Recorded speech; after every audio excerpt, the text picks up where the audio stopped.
Good afternoon and welcome back to the Back Five podcast. We've never played with a back six before. I checked. I did check the history, and on the week that we heard that Theo Walcott finally retired, age 34, and I was thinking, Glenn, what was I doing when I was age 34, man? I was probably still working hard, like I still do now. And also the day where we hear that Mikel Arteta thinks there's no number ones. Am I number one? Should I be number one? No, I'm not number one. I'm number two or three or four. But anyway, fellas, good evening to you. How's everybody? Good, man. We're good. Doing Thanks, good. man. Nice one. Good. Well, How's you? Glenn. So, what I wanted to say actually before we kind of started going into the topics, I just was checking Brighton, and Brighton are. I don't know what's happened to Brighton. Who have they sold so far over the last, say, season and a half? Well, they sold Ben White.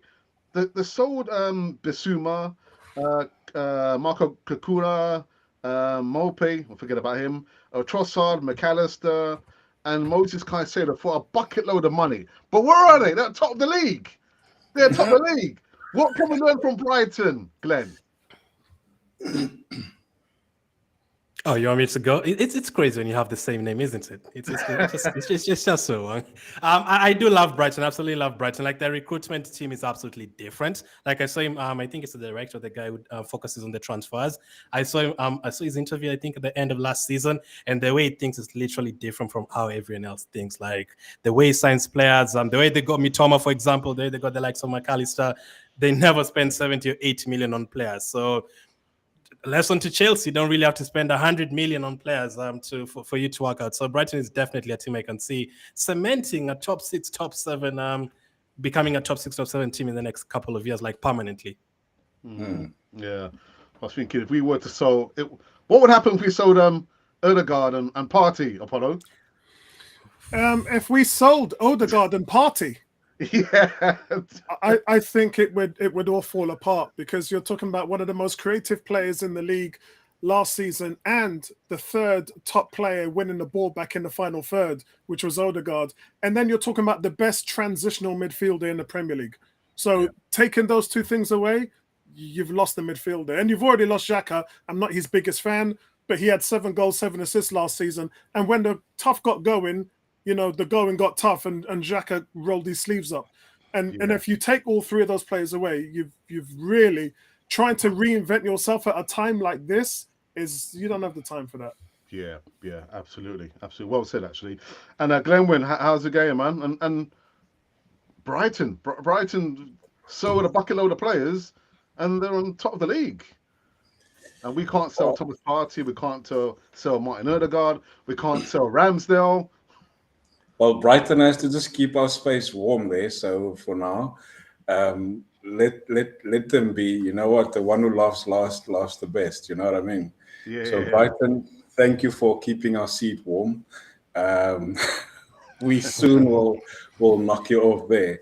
Yeah. Now look, Alex, it's amazing to see what sort of power Brighton has in terms of their business recruiting and how they can manage to get a manager like De Zerbi can get so much out of such a bunch of youngsters, a group of young players that he got out so much already, and yet they can still go more. I mean, their ceiling is so high that, I mean, it's probably the sky's the limit, if I could say that. So big ups to De Zerbi, number one, and big ups to Brighton, the recruitment team, because they at this point are the best run club, if I could say. Yeah. So, but yeah, I mean, it's not going to stay there for long. Who knows? They might get a bit of a knock off the threshold, or the sort of throne they are sitting on. That throne belongs to Arsenal. Yeah. But like you say, it's not how you start; it's how you finish, isn't it? So correct. No. Vincey, man of traveling. His mic's not working. We can't hear you, bro. This is not a good sign for a game tonight, is it? No, I don't. Hey, he's traveling to Crystal Palace. Things are falling apart. Vinci.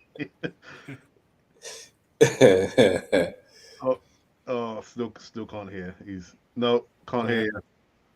It has to do with something with the settings. It's not as easy as Yeah. StreamYard. Yeah. There's a lot of other things you got to do to. I give it that. Yeah. StreamYard's a lot more straightforward. But all right. So whilst Vince is trying to sort that little issue out there, let's go into the first topic.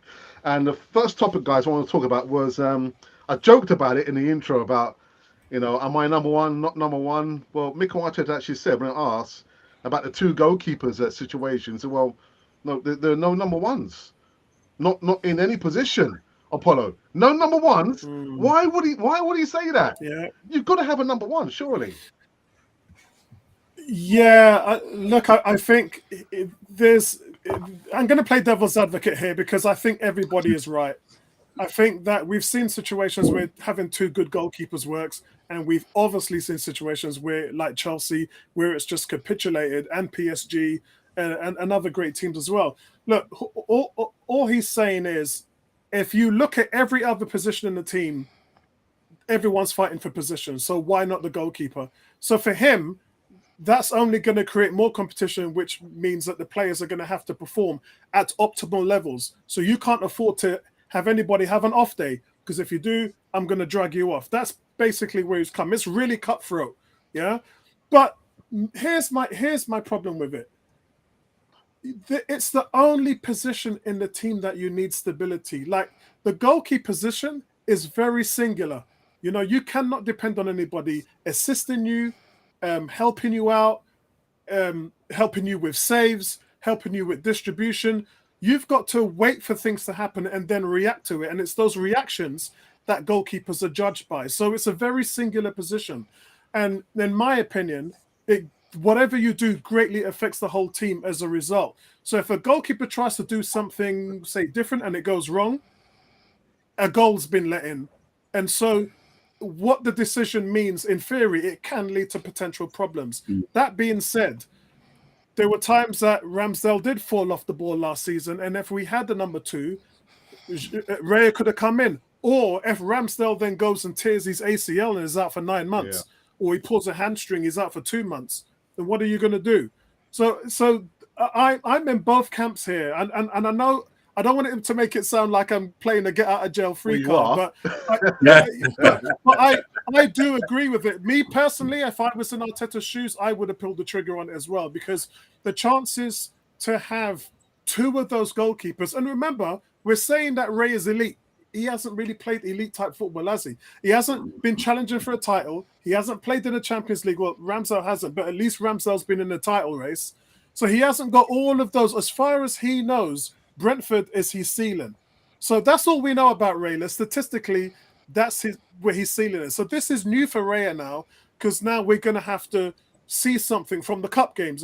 For me, I would play him in the cup games, see how he does, and then if anything changes, like Ramsdale's form or his escalation, then I would do something. But I would not by any means put him in the team before Ramsdale. Cup games including, Champions League? No, not including Champions League. But in that being said, though, if there's 38 Premier League games, I would start him in maybe 5 to 8 of those games. I'd give him some games. He deserves to have those games. But look, it's a win-win situation, because if it doesn't work out, you can pull away from the deal.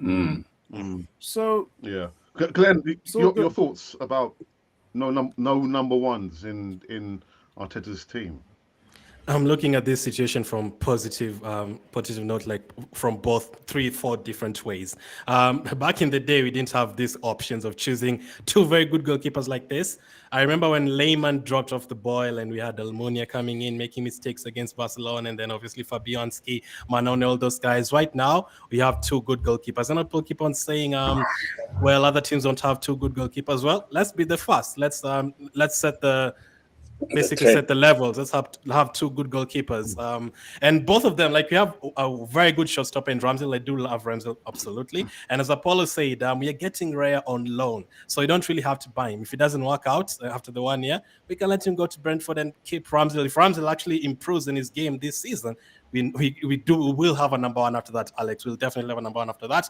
But hey, if as Apollo said as well, if he gets an injury, we have Rare to play in the Champions League. Imagine if we didn't have Rare and we only had Ramsdale.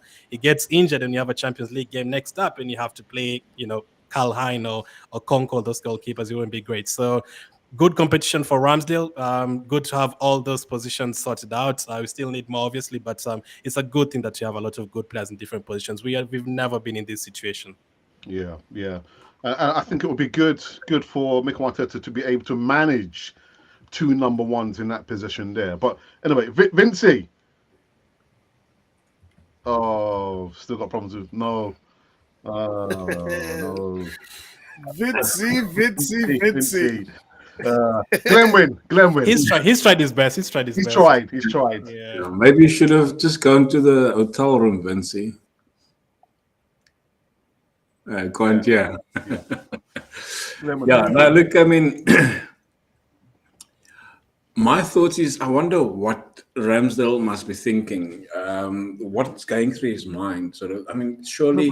But I think he has said that he doesn't have any problems with that because that has been said. I mean, you and I, we're not telepathic. You know what I mean? We can't say think what or hear what he thinks. And coming out, and I mean, you and I had a bit of a discussion this morning about somebody coming out in social media and in the media and all sorts of things. So saying one thing, and we're gonna get to a probably later in the stage, saying one thing and thinking and doing a different thing is totally different, because surely he must be thinking, is my job really under pressure? Is my job really up for a fight? Somewhere you have to probably doubt himself. Am I really that bad for another not world class, but another good keeper to come in? It can go two ways. Either he drops off or he excels. I would rather expect him to do the latter, to excel and become a better goalkeeper. He's still a young guy, and I mean, obviously Raya is a bit older than him. He has a bit more experience in playing.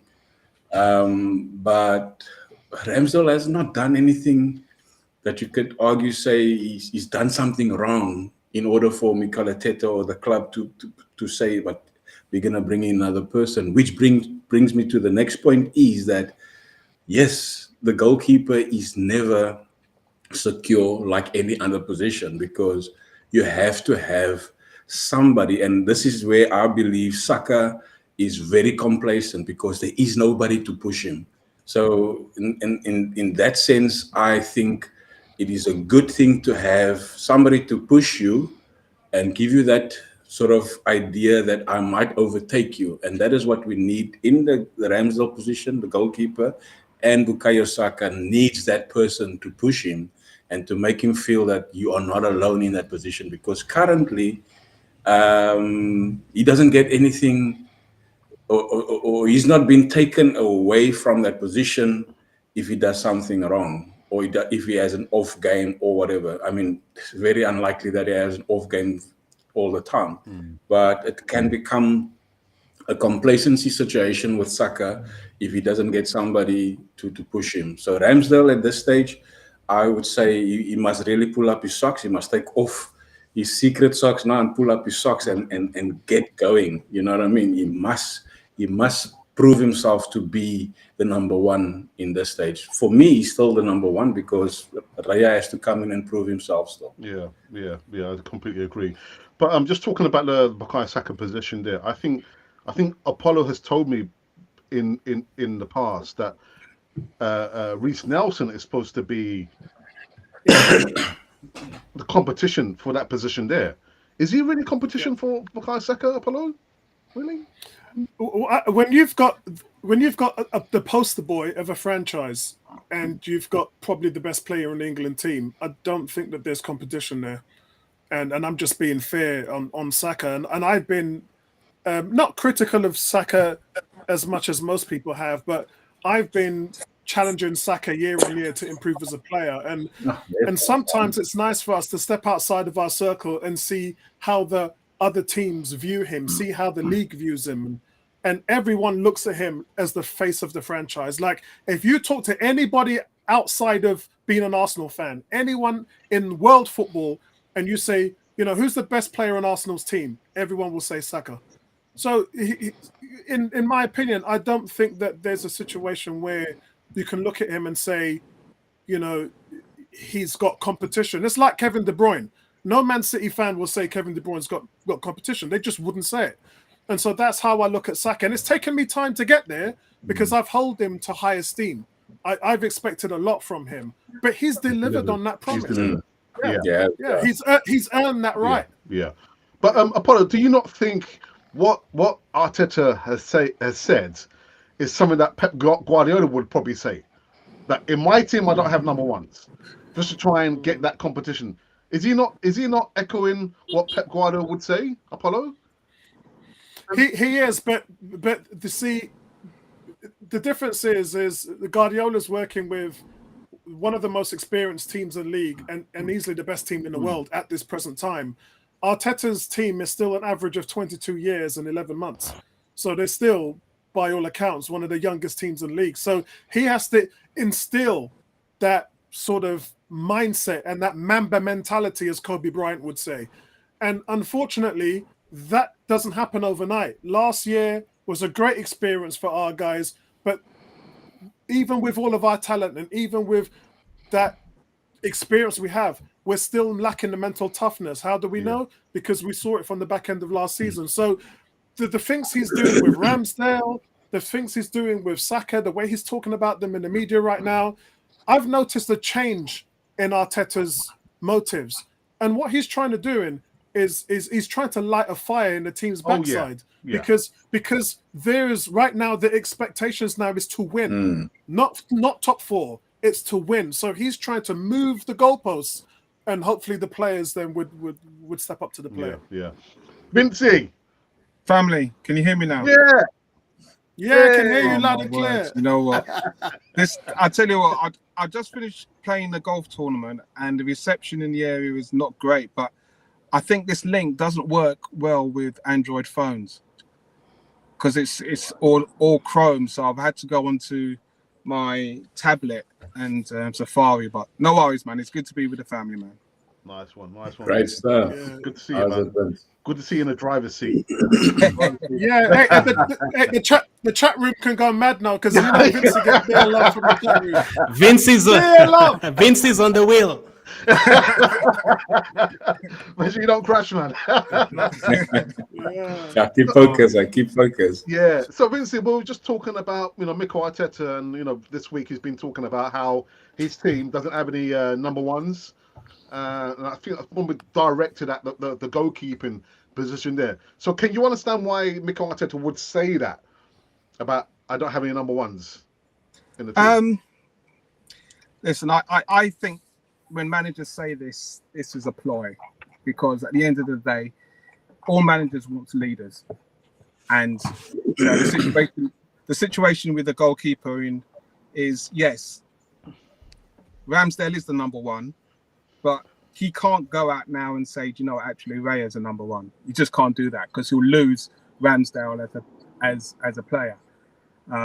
So when he's saying, well, he doesn't have any number ones, he clearly does have number ones in positions. Fans can see it, but he can't go out into the media and say that, in my personal opinion.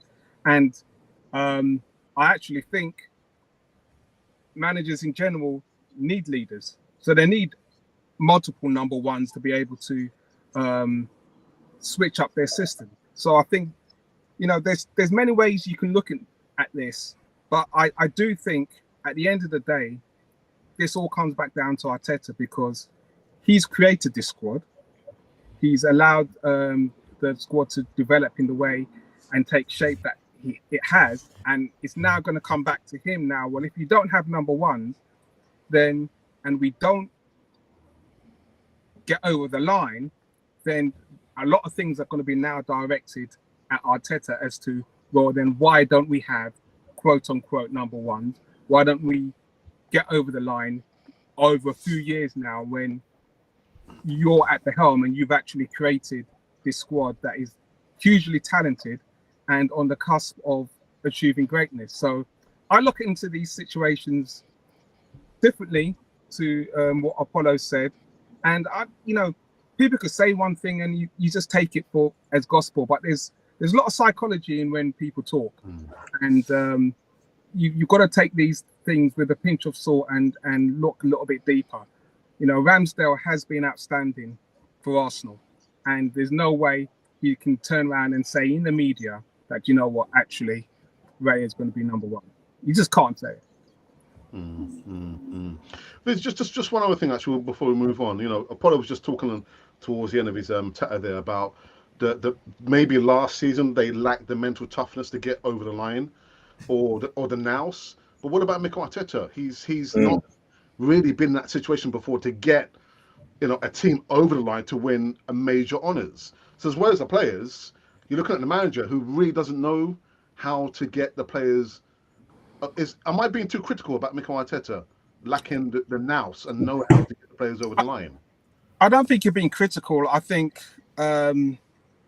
it's something that we have to hold him accountable. And I think Arteta holds himself accountable because of the standard of what he's understood his football academy to be at La Masia and under Pep Guardiola. They don't mess about. They like a high standard. The problem is we're ahead of the curve, and we've seen this young Arsenal squad push Man City to the brink. So naturally, we're going to want this season, to push forward.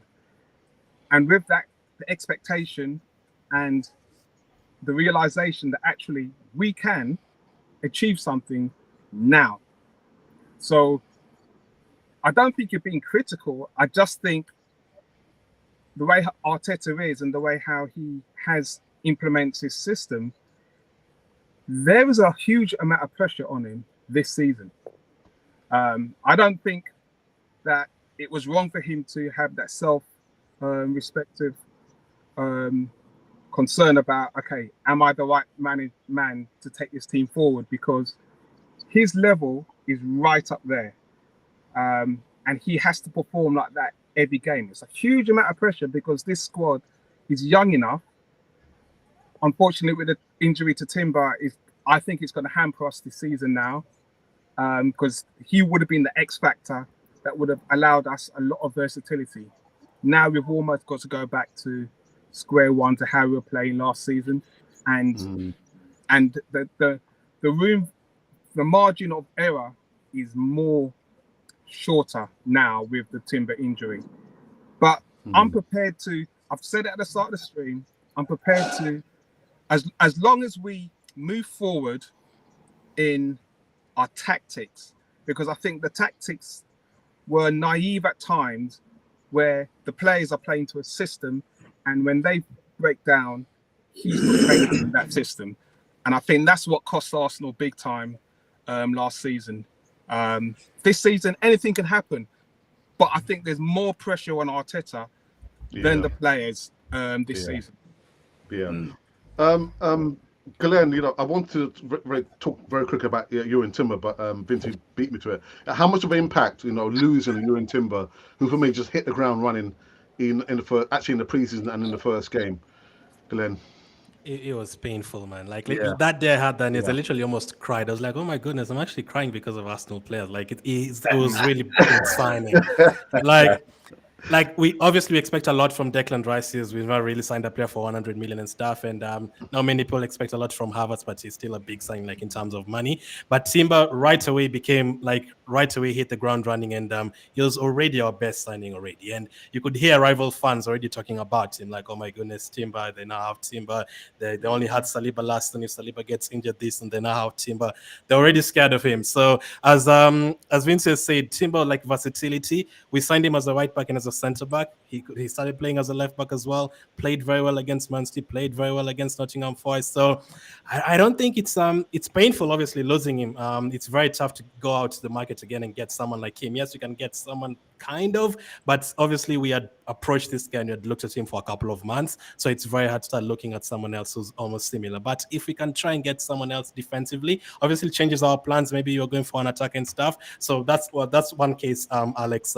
Maybe you were trying to go for for an attacker, and now that kind of forces us to go for a defender now and forget about Yeah. an attacker, unless they will get 2 players. I would love it if they can get 2 players, attacker and a defender. But Timber is a huge loss, man, huge loss. And he had settled in perfectly. And him coming from Ajax as well, a team that plays similar football like us, it's very difficult to get a player like that. So it's a huge blow, but hopefully we can recover. Hopefully Zinchenko fully recovers, and hopefully can get a couple of, maybe another defender who can do the facilitated defense.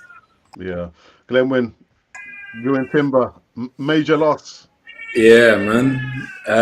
I believe Jurgen Timber would have kept Zinchenko and Tierney out of the team for as long as he could. Because he's done well in that position. I mean, we all know that Thomas Partey is the right back of note. So we'll get to that in a moment. Yeah, so I think Jurgen Timber is a big, huge loss for us. However, there is a sort of flip side to my thinking in terms of we have Kivior, we have Tierney, we have Zinchenko, and we have Tomiyasu. That's 4 backup players already.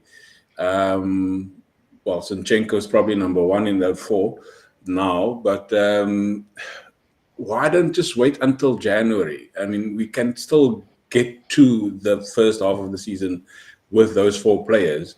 And if we have to, one of the 2 centre backs gets injured, we've got a backup in Ben White, and obviously Kivior that can play in that center half, and then we've got the 3 others to obviously go into the right back and left back respectively.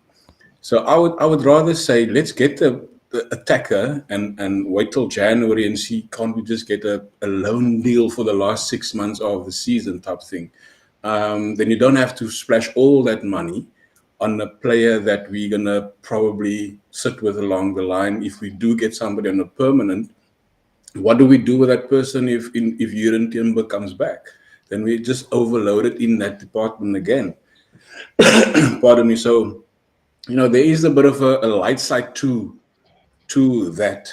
Yes, we're going to miss him, but we have cover there. And I mean, Mikel Arteta also made mention of this when he was asked to say that, are we going to get people now in the market? And his response was, we're going to make use with what we have currently. But if we're going to have to, then obviously that will be the case. So the thinking behind all that is we've got sufficient cover in that position, and it's a strong cover. Tierney is your old school left back, go up and down. Unless Tierney leaves, then I would say, you know what, get somebody on the cheap. But until, I don't think Tierney is going to leave now with that problem that we have. Make use of those people that we have. Zinchenko, Tomiyasu, Tierney, and of course Kivior can also play there. So yeah, it's a big loss for Timber, but I think we're still okay in that department. Apollo, for you and Timber, major loss, man. Yeah, but I've been trying to downplay it for various reasons. Like we didn't have him last year anyway, and look how close we came. So let's not forget that we've got a very good team that can challenge for the title. Secondly, is as you know, I'm a big NBA, NFL fan, American football fan. I'm used to having these injuries on my team every year, and there are different caveats to it. There are different sections to an ACL, and luckily for us, and we should be very happy that it's not a major ACL tear. So in regards to the 9 months plus, that's not what he has. Most people are stretchered off when they have this illness. He literally was walking off 2 hours after the injury. So yes, he'll be out for 6 months or so. We probably will see him at some point towards the end of the season. But I don't think it's going to ruin us. I really don't. Yes, it's going to hurt the way that Arteta plans to play, but that was only like a plan B and plan C. Our plan A is still really good, guys. Yeah, it may struggle against Man City, but our plan A was good enough to beat 95% of the teams in the league. So I'm trying not to think about it too much and overly think about it too much, because I'm just trying to pretend it didn't happen. And for me, when he comes back, he'll be a new signing again, because he's not really been a part of what's happened previously before. Yeah. So, you know me, never a negative guy, always look at the things in a positive light. So he'll be back sooner than what we think. And and if we can you know, the team can kind of rally behind those injuries, can't they? You know, they can kind of play for Urian, and that then becomes a thing. So I think that a lot of positives will come from this. Yeah. Meanwhile, Gabriel Jesus is still out. Zinchenko is still not quite ready. So injuries. He traveled today, so he might start. Yeah, I mean, they did say literally he might be ready for the Palace game, but he won't be match fit per se.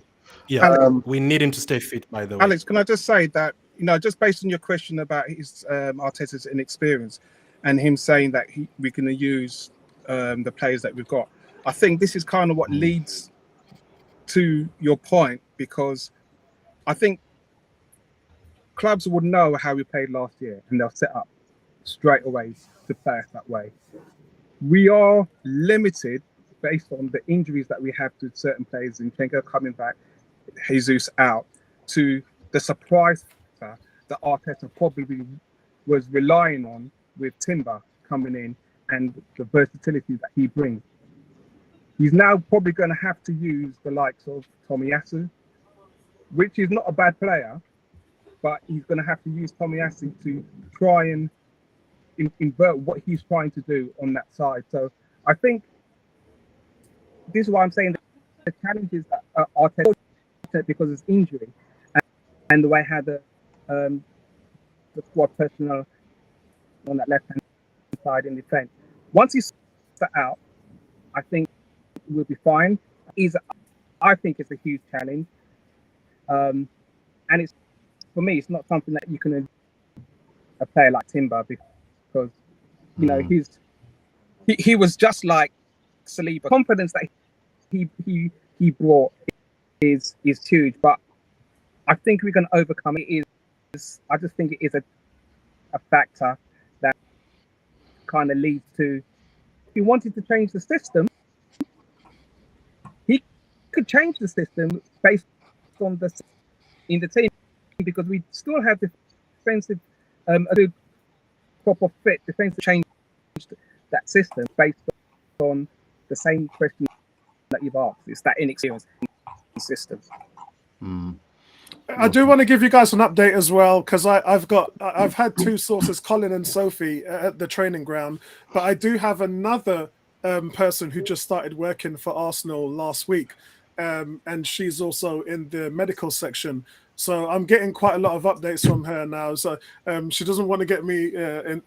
She doesn't want me to get her into trouble. So even her dad, who Vincey knows quite well, actually, has told me not to say too much. But Gabriel Jesus is booked for a physical on Friday this week in order for him to start light training. So if he gets a pass, then he's going to enter the light training schedule. So that's good news. It's all good news for him. It's all good news. Good news. Inside information. I've always had inside information. Glenn. I don't have a job anymore. Is there no chance that I can work at the Yeah, unfortunately, even when I went down to the London Coley training ground when I was representing Amazon Prime on the TV series, I was asking for jobs there as well. But I mean, the thing is, to be honest with you, as Alex knows, they know me very well down there because I actually used to be a supplier of theirs about 10 years ago. So when I go down there, they all know who I am. So it's not too bad. I'm hoping still they'll call me and give me a job down there. Never give up, man. Never give up. I live 5 minutes from there, so traveling's not a problem. There you go. So, guys, so we've got Ramsdale, who is the goalkeeper. We've got Tierney, who's a left back. We've got Martin Odegaard, who's a midfielder. We've got Nketiah, who's a striker. Thomas Partey is not a right back. He's not a right back. Glenn, what's going on, man? You can't play Thomas. Yeah. I like how he built up to that. I absolutely love it. I was wondering, like, where's Alex going with this one? I don't like Partey at right back, but I don't think it's really affected us to this point. Yes, it kind of changes our game. I do still prefer Ben White and Saka because of the relationship on the right side. When Partey plays as a right back, he doesn't necessarily play as a right back 100% of the time. Like 7% of the time, he's coming into midfield. But exactly. Yes, I do feel like we have other players who I think since he comes into midfield, I don't think we have too many players who can do that better than him, especially now that Timber is out injured. We've never really tried Ben White as an inverted fullback. I'd love to see that. But yes, if you're to ask me, do you prefer Partey playing there or Ben White, I'd still choose Ben White. But if we have to play Partey there, it doesn't really cost us. Obviously, you can't play him there when you're playing against Zaha is no longer in the league, but players like Grealish and Zaha and those quick wingers, yes. But in a game like Nottingham Forest, where you're expected to have 90% of the ball, I don't really mind it. But I don't think you're going to see that every single day, not even today. I hope not. So Glenn, just for the record, 82% of Partey's possession was in the midfield and only 18% was in the right back position. So you're right, 100%. He was completely inverted. What he was really, he was playing in a double pivot and just dropped back into the right back role to support. That's all he really did. So it wasn't essentially a right back. That's danger, right? That's danger. It is danger. But I think a lot of the things that some of the Arsenal fans weren't pointing out was that there was a lot of people's fault. Like Saka was also at fault for that string of events that led to the goal. So it wasn't just Partey. If everything had worked to plan, that goal shouldn't have happened. And so I don't want to see Thomas Partey right.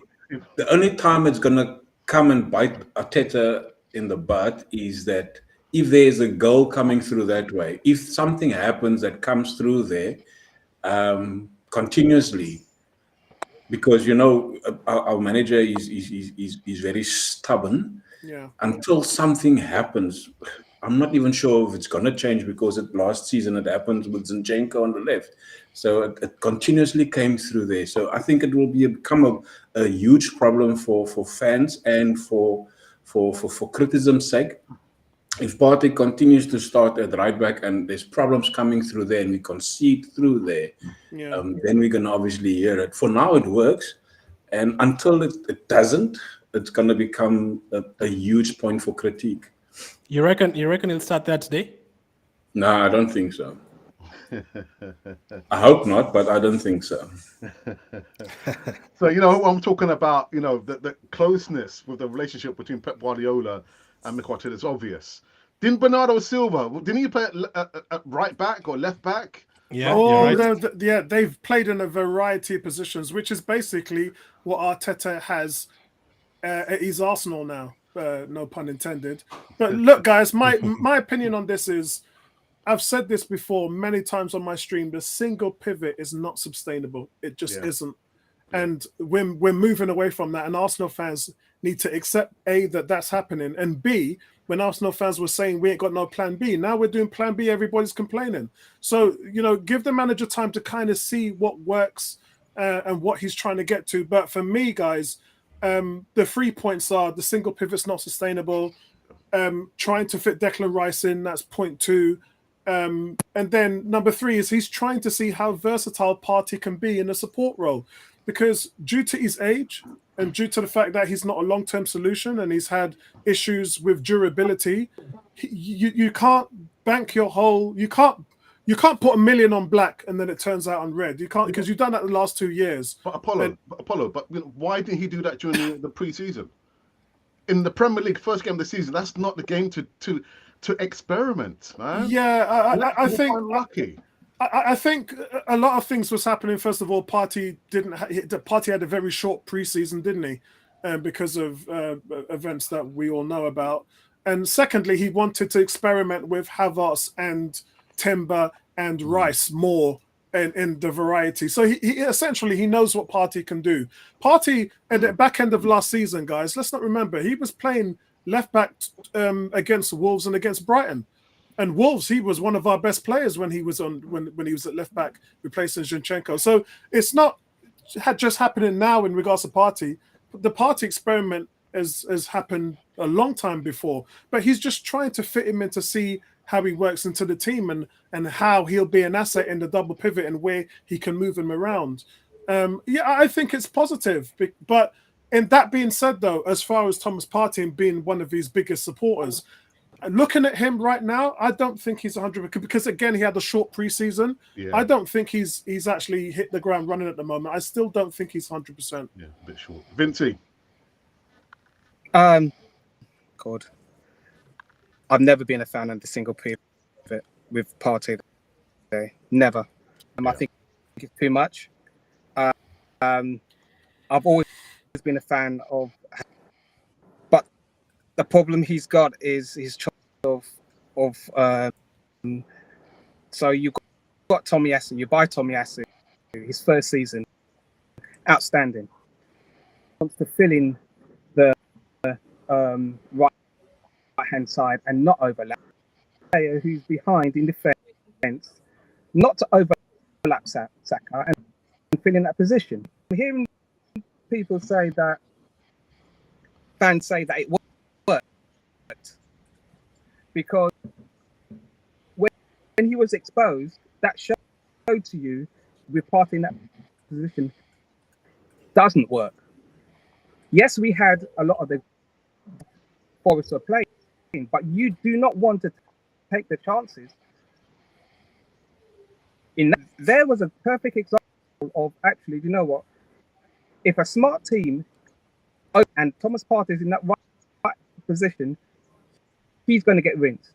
And what we don't, Partey pulling a hamstring or an injury to get back because he's out of position. Natural game is in the midfield, springing passes. You can do a 1-2. And Xhaka last season was sublime. And he's forcing Havertz. Havertz is the problem because Partey and Rice playing in tandem. But come to link with Odegaard, that's a huge problem. So if Partey's moved from the midfield to the right, and then the right to because you saw during that Forest games at times we lacked penetration. You can't have a Thomas Partey. I believe you're asking too much of the guy based on the system. When you've got Tomiyasu, you can play in the three at the back. Stop confusing things. 3 at the back. Let the 2 in midfield move around.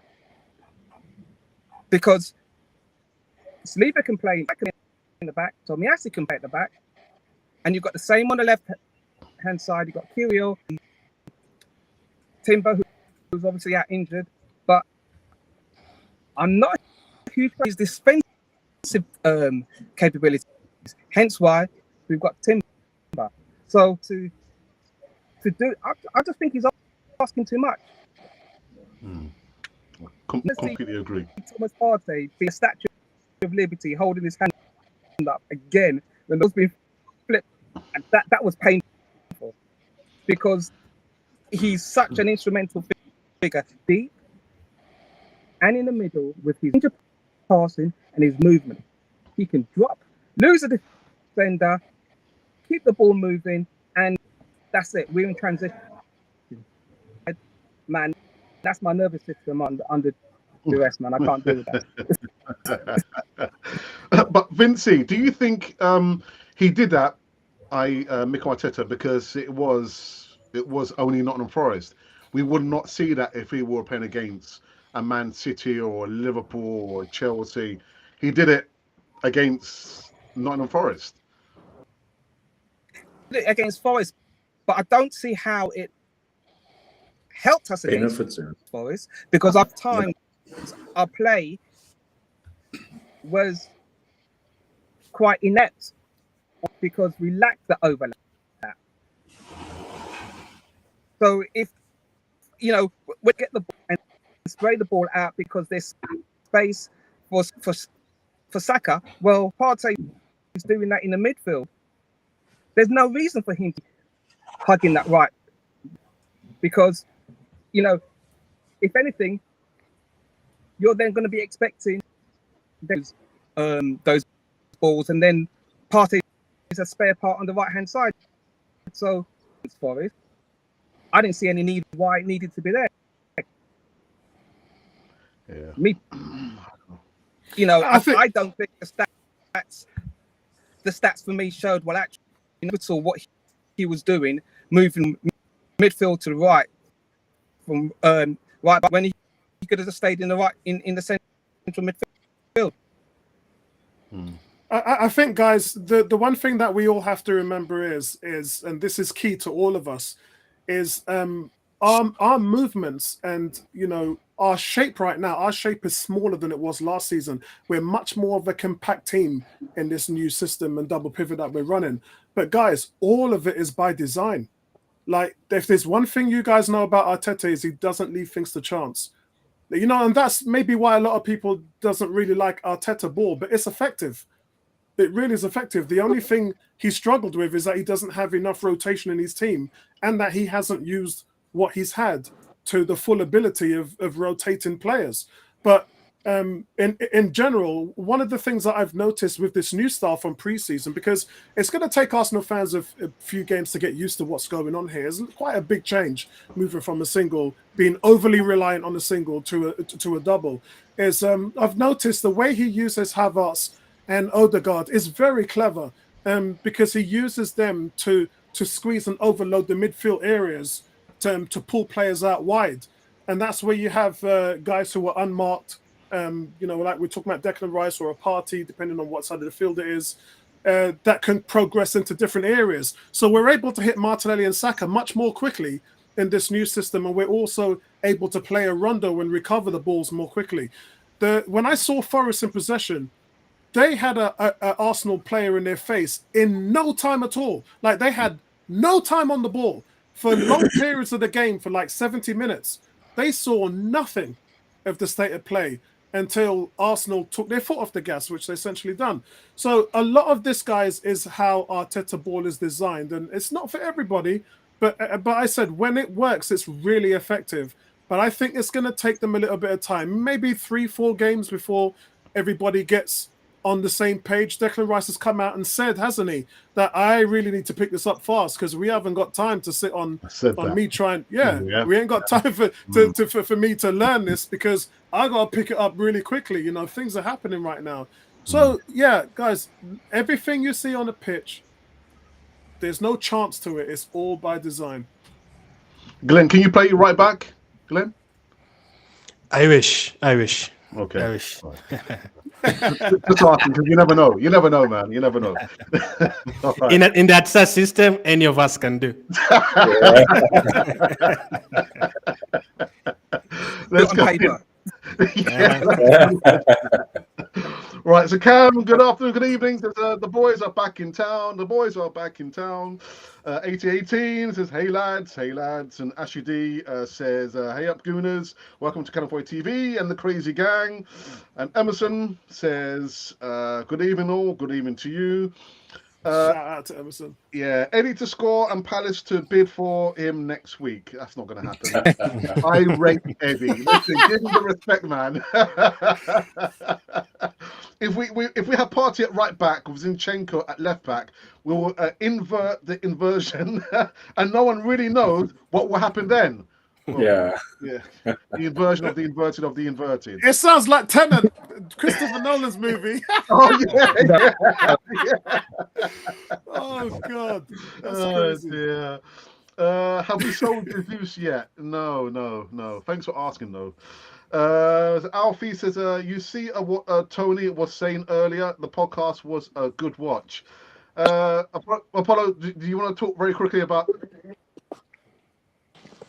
the Ivan Toney situation? Yeah. Look, I felt that he was trying to come over as sincere, but for me, I don't think he took enough responsibility. And when you do something like that, you have to own it, and then only then can you move forward. And what I saw was him playing a little bit of deflective tactics. He was kind of making too many lateral moves, and I didn't like that. I'm a fan, and I want him to succeed, but I wish he was a little bit more open, and I wish he took responsibility, because, quite frankly, we haven't seen him talk for 3 months because he hasn't wanted to address anything. And did he really address it? Not really. I don't think he really addressed it. And so for me, the cat is it hasn't settled yet. Yeah, the onus is on what he's done was wrong. He knows it, but by trying to say, yeah, I talked to somebody and told them to place the bet, so it's not my fault. No, bro, it's your fault. You didn't have to place the bets directly, but the fact that you told someone to do it still means it's your fault. Yeah. So, Yeah. yeah. Well, yeah. I mean, we don't want to give you guys spoiler alerts because I know. Yeah, please. I haven't watched it. Yeah. No, I just want to say, guys, it reminds me of when Arsene Wenger brought his book out and everybody wanted to see what the dirt was and all the stuff that was going on, and then he didn't address it. He was just like, everything is nice, everything is rosy. No, Arsene, we know it wasn't nice and it wasn't rosy. We want you to tell us why. Well said, man. Well said. Oh dear. Anyway, Cam says, hoping Eddie gets another goal tonight.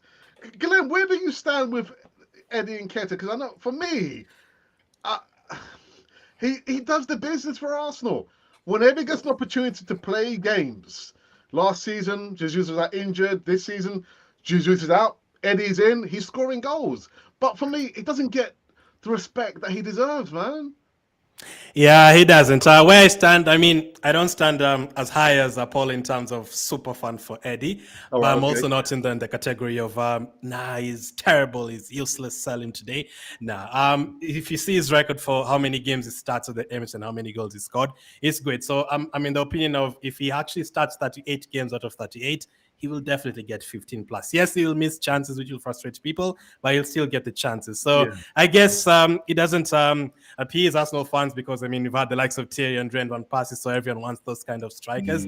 But I'm sure if he starts today as well, he will score again. So if he gets the chance, he will score. And I would actually start him today in my starting lineup. I would have him starting today. I know people have said drop him, start Trossard. I'd love Trossard start, obviously. He's a very good player. He's played very well for us, and he's kept on proving himself. But for today, there's no need of dropping Nketiah because, as I just said, I mean, he's worked hard in training. If you work hard in training, perform, he scored last week. So dropping him this week would be unfair because he did what he had to do last week. He scored the goal that you wanted him to score. So if he plays today, doesn't score, plays next time, doesn't score, then you drop him and you bring someone else. But as long as he scored last week, start him today. Let's see how he does again. So I'm in the middle, Alex. As of now, I'm not saying sell him. No, he definitely needs to stay. So let me throw a curveball at you, Glenn. Jesus is ready and raring to go. Do you drop Eddie? Oh yes, I'm sorry. No, what Jesus? What? Not because Nketiah is not going to score anything like that.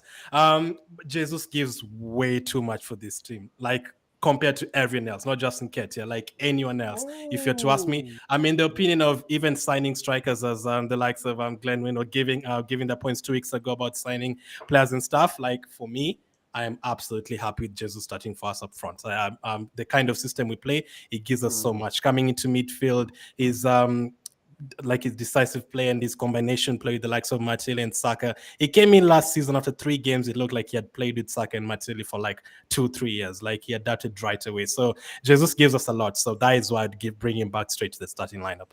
Okay. Glenn, did you want to say anything before? Nketiah, he did well last season when Jesus got injured after World Cup and he scored the first goal. He has to do it consistently in order for us to see the Eddie Nketiah that we've seen in the under 20, the junior England squad. I mean, he's still the top goal scorer, if I'm correct, in the England junior squad. We need to see that sort of consistency, and we need to obviously look. Eddie is a goal scorer. He will score the goals that Havertz missed. He will score the goals that Jesus perhaps missed because he knows where the post is without looking where the post is. He knows that because that's instinct. That's how he grew up in playing, and also he has a point to prove to a lot of Arsenal fans, firstly, and then, of course, to the world out there, because there's a lot of criticism on him. I said Eddie is not good enough to take us as far as we want to, or rather, he's not good enough to be our first choice in order to take us there. I do see Eddie as a good striker, but he needs to do it consistently. I was one of the guys to say sell him because, you know what, but currently we can't because we don't have sufficient backup there. So Eddie needs to do what he does consistently in order to obviously not be dropped after a couple of games not scoring, because if Jesus come in, like Glenn said, he will come in and do something totally different, but you can't compare the two because they are totally different sort of players. Eddie is a player that will stay behind and snatch a goal here and there, whereas Jesus is a hard worker. I mean, we've seen that of Eddie's in some games where he will come and collect the ball and he will run at defenders, but he's not that type of player that Jesus is. But he will give you, if you consistently give him that time to do it. But he needs to come out of his own and consistently perform the way he does. Apollo, it's just you and me, man. So I don't agree with that at all. Eddie Nketiah. First of all, I don't want to talk about Eddie, but I don't want to talk about Theo Walcott, because all Theo Walcott ever done for Arsenal is produce. He's the 14th highest goal scorer in Arsenal history, and never got the credit for it. And no Arsenal fan can factually say why. One Arsenal fan actually told me, he said, "Oh, the reason why I didn't wait Theo Walcott is because he wasn't as good as Ronaldo." And I was like, so hold on.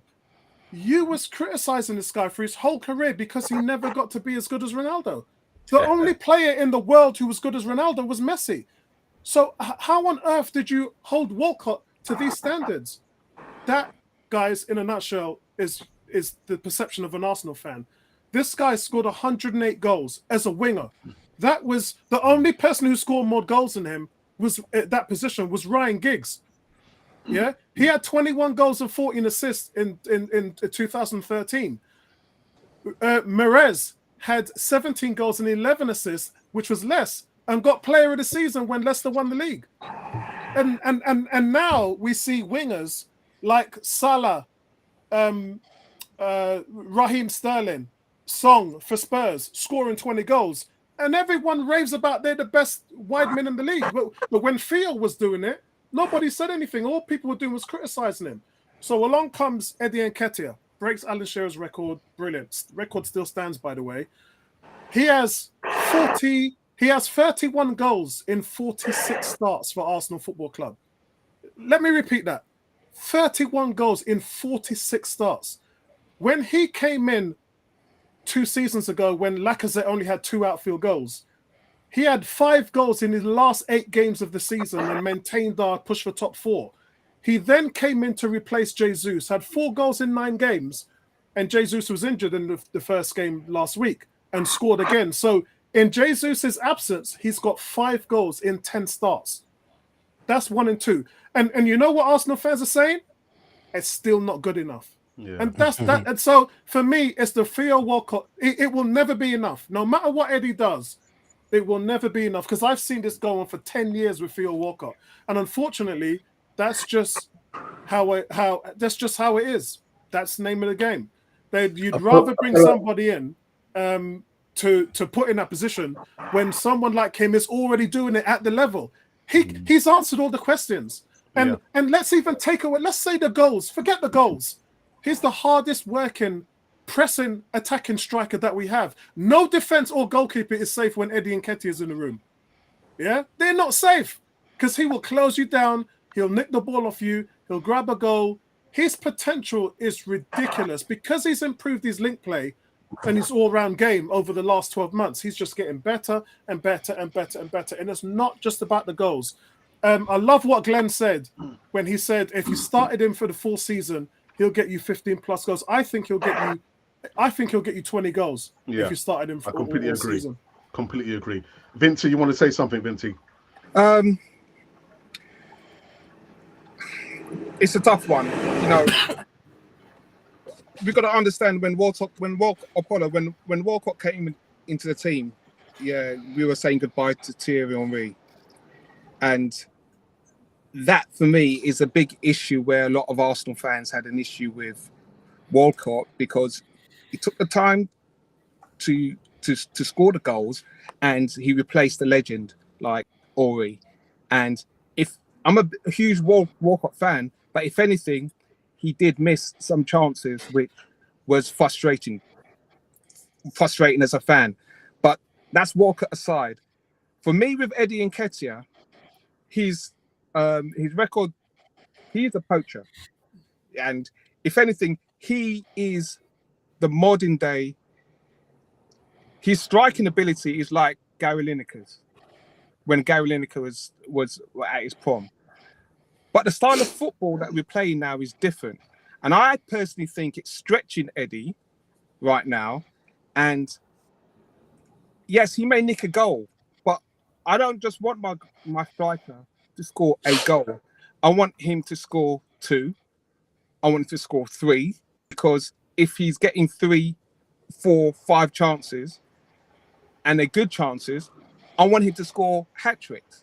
So when I'm looking and I'm thinking, all right, if he's having good chances, why isn't he not taking those goals? Not just the odd goal, because the odd goal doesn't satisfy me. If you're getting 3, 4, 5, 6 chances, or if you're not getting those 6 chances, why is that? Is it a system issue? Because we know Eddie can put the ball in the back of the net. And I do believe this is a work in progress into how Eddie gets fitter, stronger, and plays in the system.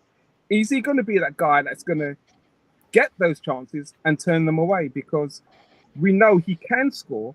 I do think we have a system issue. And I don't personally think we're playing to the strengths of Eddie Nketiah, because we know back in the day when you were talking about Fox in the box and Franny Jeffers, he's 10 times better than Franny Jeffers. Yeah. But I don't think we're playing Eddie ball. So there's one thing of saying, okay, look at his record for the under-21s and what he's broken, but we're not playing that football. And if we were, you'll be seeing Eddie scoring hat tricks. Yeah. He's not, for a reason.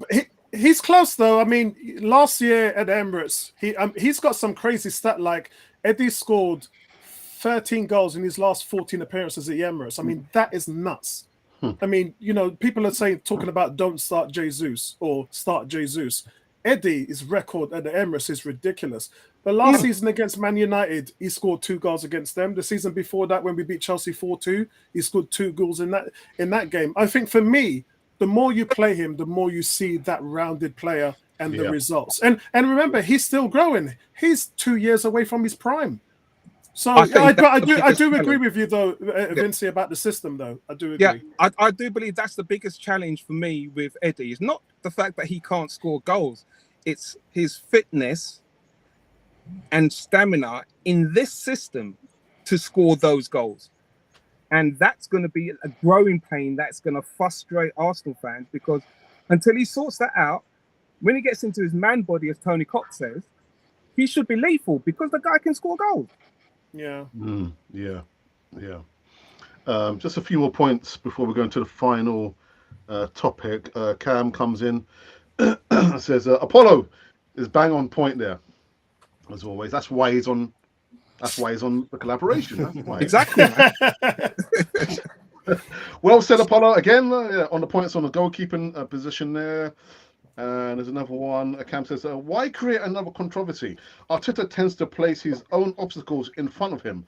Raya are likely the better goalkeeper overall. Now, what? It's going to rumble and rumble and rumble. Another thing that will rumble is Partey starting at right back again today. But until it doesn't work, that's when we can complain. As long as it works. Is it right back again? Is the team sheet out? I'm just going to get the team sheet now. Thank you for that heads up. Gabriel is on the bench again, so pretty much Tomiyasu. Saliba and White in centre back. Yeah, it's a good thing I'm listening to on Radio 5 Live, because I can't watch that, man. I can't. you will be regretting it when you win 4-0. Well, I'll take the result, but it goes against my footballing principles. Seeing a player like Partey, I can't do it, man. That's not watching football. I don't want to say the heart won't stand it. Can't do it. Yeah. Right, so some business tonight. Yeah, some Premier League action, man. Premier League, Crystal Palace away. I've got some stats here, actually. I think last 1, 2, 3, 4, 5, 6 doesn't look too good for Crystal Palace, man. Last 6 meetings, there's been 3 losses, 2 draws, and 1 win only for the Palace. Where's this going, Glenwyn? What's the prediction? Where's this one going to head up? Well, my initial prediction on my prediction app is 2-0 to Arsenal, because they've got, I think, a few players out, which is Olise being one, and another, I think, a defender that's out. So a key player in Olise already gives me a bit of hope to that clean sheet, and I think Ramsdale needs a clean sheet in order to stay ahead of Raya. Oh, no. You know what? Again, the saga is going to continue. So, yeah, I think 2-0 for me is going to be my prediction. With Partey on the right-hand side, you know what? Like I said early on, if it works and nothing comes through that can hurt us, it will continue until it doesn't. So all the best to the boys, all the best. Again, my point is with Havertz, I don't understand how does he force Havertz into the team. Yes, I get Apollo said early on, the two of him and Odegaard, they play well together and create sort of spaces for everybody else to come. But I don't know, man. That's what he's trying to do. What he's trying to do is he's trying to create options. And the one thing I saw when I was at the Emirates last week was with Havertz in there, you've now got what Odegaard's one of the best in the league at what he does in his position, but he's only doing it on the right side around Saka. Martinelli hasn't got anybody doing it around his side. You know, bless Xhaka. With all Xhaka's strengths and weaknesses, Xhaka movement and range wasn't, you know, athleticism wasn't his biggest traits. But but that's my point, Apollo. Did we spend that much money for a player just to create some space? I mean, we need to get goals. We need to score goals early on, and the only person that I can see scoring goals from that position, it is Trossard. Unfortunately for Havertz, it is Trossard. Trossard can play any position in the front, whether it's an 8, whether it's a wing, whether it's a striker or a 10. He can play there, and that will bring you goals. I mean, he scored 2 goals in the behind the closed doors game. Right. He scored 2 or 3 goals in pre-season. So there is goals there. So we need goals. We need to get our goal tally up. Like last year, we struggled to stick to City goal tally. I mean, if we had to come to a point where it's goal difference, we are going to struggle again, because I mean, it's good and well that Havertz give us that space that anybody else can come around, but we need goals. Is Havertz going to score us goals? Probably yes, but my money is on Trossard to score more goals than anybody in between Havertz, Odegaard, and Rice. So here's, I have talked about this before, but I'm slowly starting to, you know, I've got my fan hat on and my manager hat on at the same time. And I'm not a part of the fan base that wants Trossard to start. I can actually see what Arteta's doing. And if you look at Liverpool, who they've got on the bench, it's, you know, Zota, they've got Diaz, all these options on the bench. And when they come on the field, what happens? They provide an impact. When you see what Manchester City has got with Foden, and that last season they had Riyad Mahrez, he's gone now. Mahrez, yeah. But they had all these options coming off the bench. What happened when they came off the bench? They were an impact. Arsenal, where's their impact? So when I sit back and think about it, I'm like, Mikel, I can see what you're doing here, because Trossard, when he comes off the bench, he is lightning. He makes his presence felt, and we don't have that. That's something we don't. If we're playing a game and we become unstuck, what do? And Trossard is a plan. He's an option. He's an impact player. And we need more elements to that. Does that make sense? So I can see what Arteta is doing. That will also only work if you give him more than just 20 minutes, because coming in at 70th minute, you know what, then you defeat the purpose. So if you do that, you've got to give him something to half an hour at least. That is the least, or do the change. If Havertz doesn't get into that pockets of space for other people to come in, then make the change quickly. And that is we've all said that that the lack of Arteta is to bring in the substitutes in the late. And I mean, I agree with you with that point that you're making, that he will come in and make that impact. But if that has to happen, it has to happen from a very early stage in the second half. Because I'll tell you what he's doing. When they're watching the footage and they're showing the impact that Trossard's coming on. Last week when he came on, he made 4 recoveries and 3 tackles. And this, we're talking about a 5'7" player. To come in and do that, I was like, what? I couldn't believe it. But he's showing Vieira that, Smith Rowe, Nelson, all these guys on the bench. That's what he's showing them. And he's saying to them, if you want to get on and earn more minutes, I need you to do what Trossard's doing, because that is my expectations. So I can see the big picture, but it's frustrating because if you're seeing stuff on the pitch and it's not working and we're struggling and we're running out of ideas, I can see the frustration. But overall, for me, the bigger picture is we need better impact players. Last season, when we played Newcastle at home, it was a 0-0 draw, and we had nothing on the bench, like nothing. And so I think that with what we're building now, the longevity of the impact players and the results that we can have will probably be better for it. Yeah. Alex is astonished. Alex is just, he's a crazy.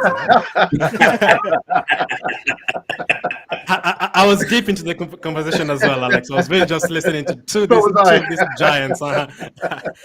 For me, I look at it like this. We're only 2 games into the season. There's games Trossard will start, these games Havertz will start, these games Nketiah will start. We're only 2 games, and I can already see the comments on the Arsenal page. People are already complaining about Trossard not starting. People complaining about Nketiah starting. People complaining about Partey at right back. Until it doesn't work, that's when we will complain. If it works, let's see how it goes today. I do feel like it's going to work. But about Trossard, he's a very good player, yes. Glenn is right. The way he was scoring goals in preseason and stuff, like whipping it from outside the box, from that position, yes, he's pretty good. He probably deserves to start. Like, he came to Arsenal and he had like 10 assists and a goal within 4 months. He definitely does deserve to start in the team. But the problem is, his favorite position, Marcelo, has been playing incredibly well. And I'd hate to believe that Havertz is being started because he's a £65 million player. I don't believe that. Last week, I actually thought he played well. I saw people saying he was terrible. I saw people saying 3 out of 10 performance. No, he actually played well. He was intercepting balls in midfield, making tackles. Yes, I know Glenn wants him to score goals, but I'm sure the goals will come. The goals will definitely come. So it's not just you, Glenn. Tonight to quiet me down. You know what I mean? It's not just you. There's others who are even more harsh than you in terms of Havertz. But let's see how it works today. It would be great to have Havertz confidence like at the top from the beginning of the season. So us benching him right now until like the 20th game, I don't think it benefits us. So I'd love it if he scores. That's the one player. All of you are talking about Partey, Ramsdale, Raya. I just want Havertz to score today. That's what I'm praying for.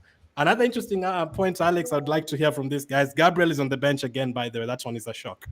Yeah, I've just received a message about that. Vincey. There's actually people... There's actually people in saying that he's going to Saudi, which I don't want to. What on earth is that all about? Surely no chance. Surely no chance. It's rumors. For me, I listen. 65 million is a lot of money to have a player just create space and not score goals and not assist. I think that would be criminal. I do think Havertz has the ability to score goals and be dynamic. I think that's what we need in that position, a dynamic play. I think he's carrying too much weight right now, Havertz. And I think that's affecting his game. I can understand fans being frustrated with the likes of Trossard being on not starting, because to Apollo's point, yes, you do need somebody coming off the bench, but you also need your starting players to be dynamic as well. So exactly. if you're going to say to yourself, okay, you're going to go through 70 minutes of a game and allow a player to not be dynamic, and then you're going to take that player off to put a dynamic player, you're playing roulette with the other team, as far as I'm concerned. And unfortunately, this is just the dynamic that we have with Havertz and Arteta in this system. Because for me, you see the challenges that Martinelli had with that link-up play, and then you see the challenges that your Rice or your Partey have with that link-up play with Havertz. And if Trossard was in there, which he has been last season, when Xhaka was there, you saw the fluidity of the play. So yes, it's a work in progress. Yes, we need goals from Havertz. I think it's criminal to not expect goals from Havertz. I don't think it's wrong to ask for that too soon, because he knows where the goal is.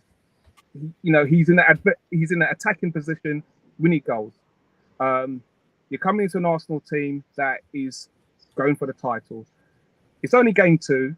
Yes, you're going to get into your Arsenal career. It's going to take your time, but we need to see a raised level. I personally feel I need to see a raised level.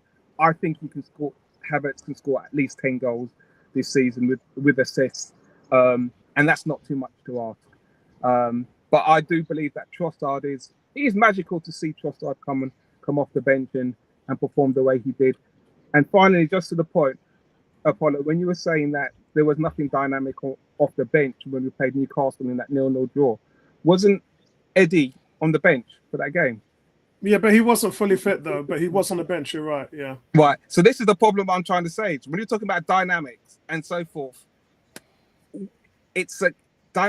players can be dynamic individual, play ISO ball, and then you can be dynamic and productive in a system, and then it becomes functional and it impacts other people, other players. That's the problem that I have with Arteta in this system and the players that he's probably gone out with and purchased in the likes of Havertz, because you can't have it both ways.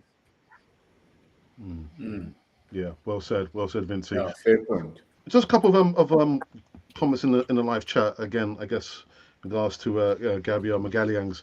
The rumor says he has met today in London with Saudi president. You see it later heard here first. I'm not sure how true it is, but it's the rumor. I don't think he's going. I don't think he's going. You know what? It's also not something that you can not expect, but it's something that you can't overlook. It's possible because Saudi came in and changed the whole dynamic of the season and the transfers. Nobody expected them to come in and do all the transfers after Ronaldo has left. So, I mean, they came in and do a whole lot of things that was unexpected, though. So you can't leave it for chance that if that is the case, I mean, the rumors are rumors for the reason, you know what I mean? So I wouldn't be surprised if we get a good penny for him, unless the player don't want to go, sort of thing. And I doubt he'd want to go because he's got so much to give still. I'd rather go to Real Madrid if that rumor was true than to go to Saudi, because there was a rumor, and I think you reported on last week, Alex, is that Real Madrid came knocking on his door. So I'd rather do that than go to Saudi. I mean, you're still in Europe, you're still in Champions League, and you're playing for one of the biggest clubs in the world. But like I say, we can't leave it for chance that he might not go. Yeah. All right, guys. So we've come to an end. But before we go, Apollo, you want to give a prediction for the game tonight? 2-0 tonight to Arsenal. Okay. All right. Vinci, for you? I think it's going to be 5-0. Eddie's listening to this stream and he's going to go and score. And he's going to prove to me that I know nothing about football. Havertz is going to score and Martinelli. So yeah, 5-0. and Pat is going to have a masterclass at right. Exactly. Right. It's going to be up and down. Glenn win. Apollo, you're right, man. You're looking stone faced there, man. No, you know what it is. I promised you guys last week that I would find you the statistics on Jesus, and I have found it. I've kept it in my share thing for a week, so I can show it to you. All right, hold on. Let me just do it now. This is going to surprise you guys. Right, here it is. It's not showing. It's not sharing. Can you guys see it? Oh, Yeah, There it is. Oh, there you Yeah. go. Yeah. So basically, this is minutes per goal contribution in Premier League history, in the history of the Premier League.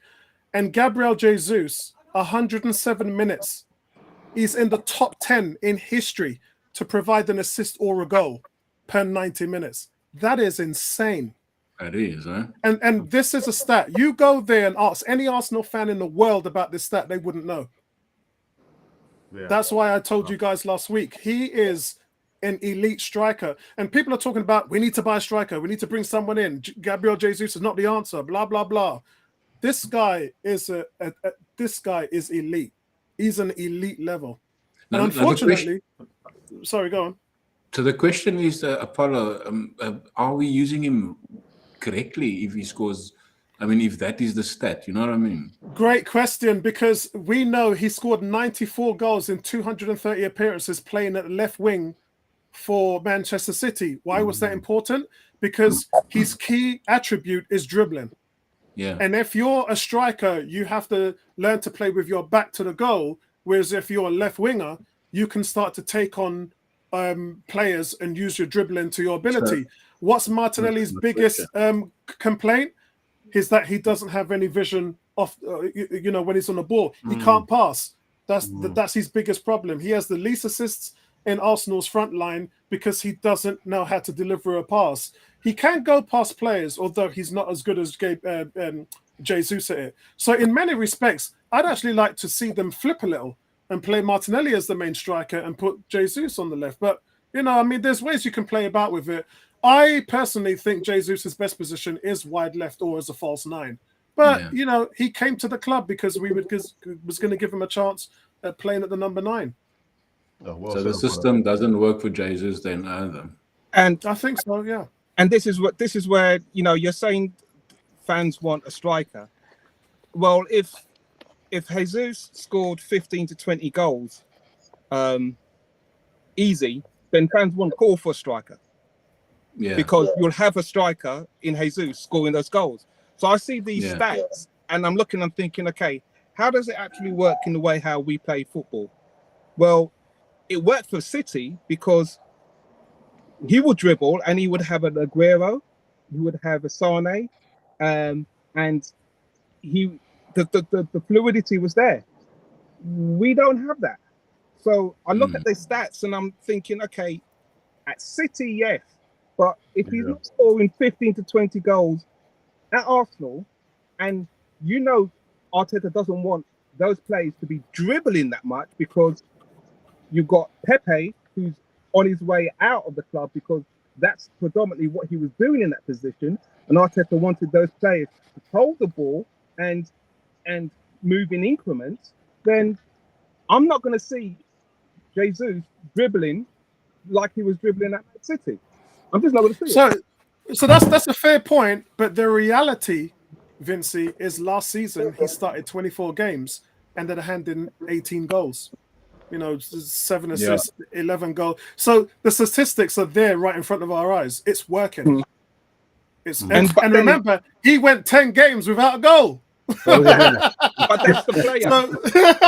That's what I'm saying to you. That's the player we're talking about. If he knows that period of time where he went in that huge drought, when he was playing good football, lightning football, you'd be thinking, we don't need a striker. Because he's on form, he's contributing with assists, he's lighting up the team, his movement, but goals weren't there. And goals, as you know, when you're on top of teams and you're not scoring goals, then that's a factor. They breathe in confidence. So, we have goals going around the team, but we've got to take our chances, and that's where the ethos is in fans saying, okay, you know what, we need a striker because strikers supposed to be clinical with the chances they take or they have. And he's got to stay injury free as well. Exactly. Vincey isn't happy, isn't he? Is it? Like we really do need that 3-1 victory that we are going to get today, Alex. So that is my prediction, by the way. So we really need that win today. No, but Vinci says 5-0. Even better, even better. Anyway, guys, we've come to an end on the latest segment of the Back Five podcast. Wow, very, very interesting points, guys. But yeah, Arsenal should get the business done tonight. But who knows in football? Who knows? Yeah, I start my stream in 25 minutes. So as soon as I leave you, I'm gonna eat my dinner, then jump back on. Yeah. Anyway, Glenwyn, thank you for coming back on the podcast, the Back Five podcast. Glenn, thank you very much. Vinci, Martinelli's agent. How is Martinelli doing? Vinci? Martinelli's living the dream, man. He's at home, and he doesn't want to go anywhere. He's in the Brazil squad now, so he's living the dream, man. He's living the dream. Well said. I think Gabriel got a call up, didn't he, as well? He did, which is great. He missed out because he didn't make it for his birth of his child, wasn't it, last year? So fair play to him. Yeah. And Apollo, nice one, man. Nice one for coming back. And Apollo, like I said, is going to be going live in 30 minutes. God, Terry, me. Anyway, guys, thank you so very much. And make sure that you do subscribe to all my guests here. I think I've left the link in the description box below, all barring Vinci. But Vinci is Martinelli's agent, so he doesn't need anyone to follow him. Anyway, guys, big up Vinci. Big up. Yeah, this has been the Back Five podcast, the channel for us all over the world.